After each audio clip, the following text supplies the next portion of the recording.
What's up, guys? Joe Clem 15. This is my video response to Bruceblitz on the issue of Floyd Mayweather and Manny Pacquiao being compared with Sugar Ray Robinson. Good video, good insight, but I have problems with your method of comparing fighters from different eras. Now, when you're doing it, you're saying take Floyd Mayweather and Manny Pacquiao and make them born in Sugar Ray Robinson's era, or take Sugar Ray Robinson and allow him to be born in Floyd and Manny's era. But when you do that, you're changing the dynamic completely. No longer is Floyd Mayweather and Manny Pacquiao, like you said, the same kind of person, inside or outside of the ring. It defeats the whole purpose of having the argument. The question is,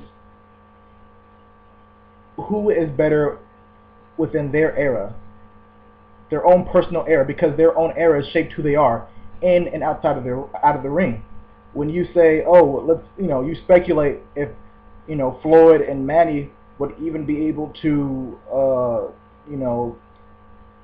have the balls to fight back then at Sugar Ray Robinson's time due to the racial discrimination and the hardship. But the reason why you have doubt is based off of character traits of who Floyd and Manny are in today's era. If they were in a completely different era, they'd be completely different people. So you can't apply who they are in the current era and then be like, well, see, they wouldn't be able to do it in this era, but they're in a completely different era. So who they are now doesn't apply to who they would be 50 years, theoretically, if they were born that much earlier. And that's inside or outside the ring. Outside the ring, the truth is, Sugar Ray Robinson could either be better or worse if he was born in Floyd and Manny's era. And if Floyd and Manny were born in Sugar Ray Robinson's era, they could be better, worse, the same. You really don't know. They'd be completely different people. If they were born back in that kind of an era, that means that that means Floyd Sr. would have to be born earlier. It's impossible to do it that way because the circumstances have been changed so much. The equation is totally different. No longer are we talking about Floyd Mayweather and Manny Pacquiao that we know, the Floyd and Manny that we know, versus the Sugar Ray Robinson of yesteryear. We're talking about Sugar Ray Robinson against a Manny Pacquiao and Floyd Mayweather that we don't even know, that is made up, theoretical. You can't compare something like that. When I compare Floyd Mayweather to Sugar Ray Robinson or Manny Pacquiao to Sugar Ray Robinson, I say, as if they were able to just travel in a time machine, either Sugar Ray Robinson to this era or Floyd and Manny to his era, and organize a fight like that. The eras of which these three men came from have molded and shaped who they are in and outside of the ring. When you put that together, what happens? Taking Robinson and fast forwarding him, making him born in a different era, you don't know what he's going to turn out to be. Same thing if Floyd and Manny goes back. The same thing. And that might seem unfair because, obviously, as time goes by, athletes get better. There are a few people who are stuck in time and considered all-time greats. Very few.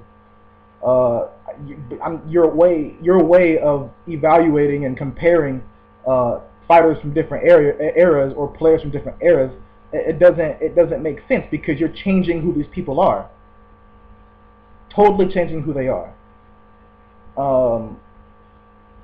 You talk about, you're right. If Floyd and Manny, let's just go with your way, your method of doing this. If they went back in a time, they would be generally smaller. But this is the thing. Like, each era has its own advantages and disadvantages. To me, I think that Manny and Floyd have to face, because they're in an era where you have to weigh in the day before a fight, you have fighters that come into the ring 10 and 15 pounds heavier than their opponent.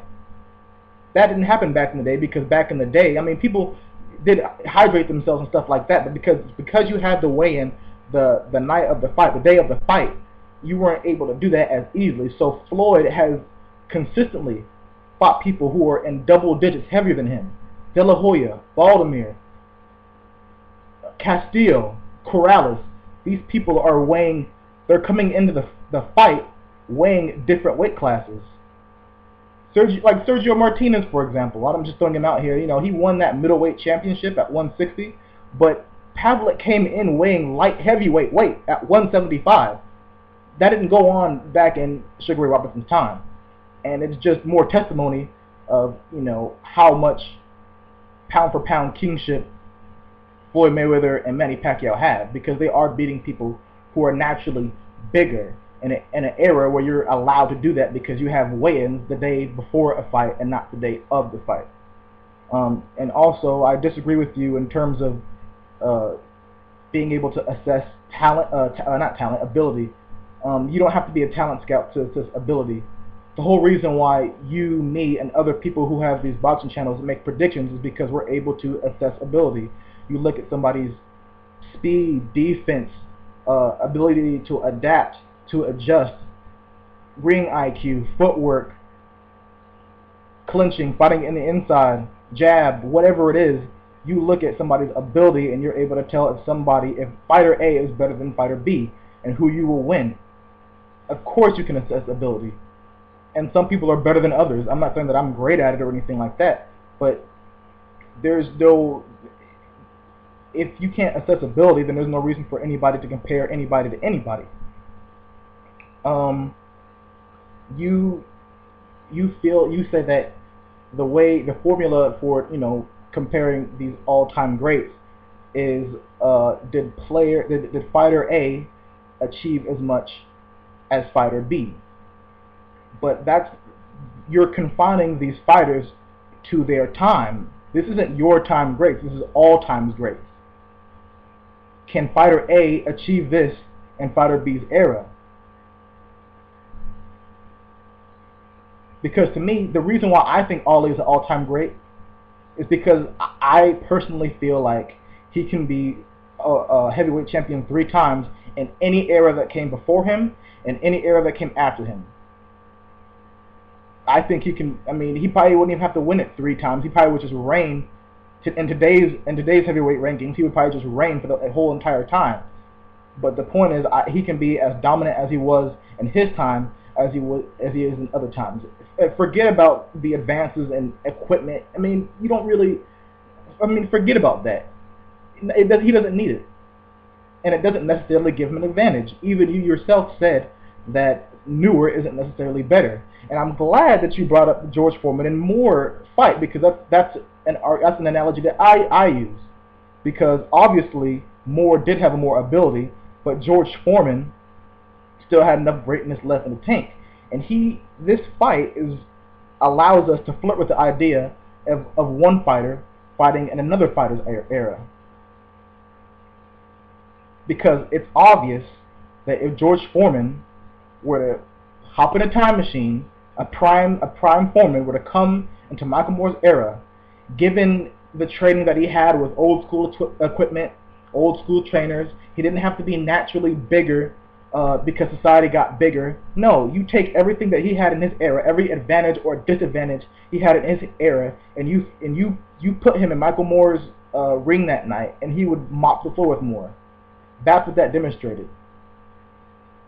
That these eras, while people naturally get better and bigger, these eras have their own advantages and disadvantages. You know. And lastly, I just want to say, I guess you end by saying it's blasphemy to say that Manny or Sugar Ray are better. Excuse me, that Floyd and Manny are better than Sugar Ray. It's blasphemy. Or to say that they're the greatest of all time is blasphemy. Well, if that's blasphemy, then it was blasphemy for Ali to call himself the greatest of all time when he was 21-0 and he had just upset Sonny Liston, become the new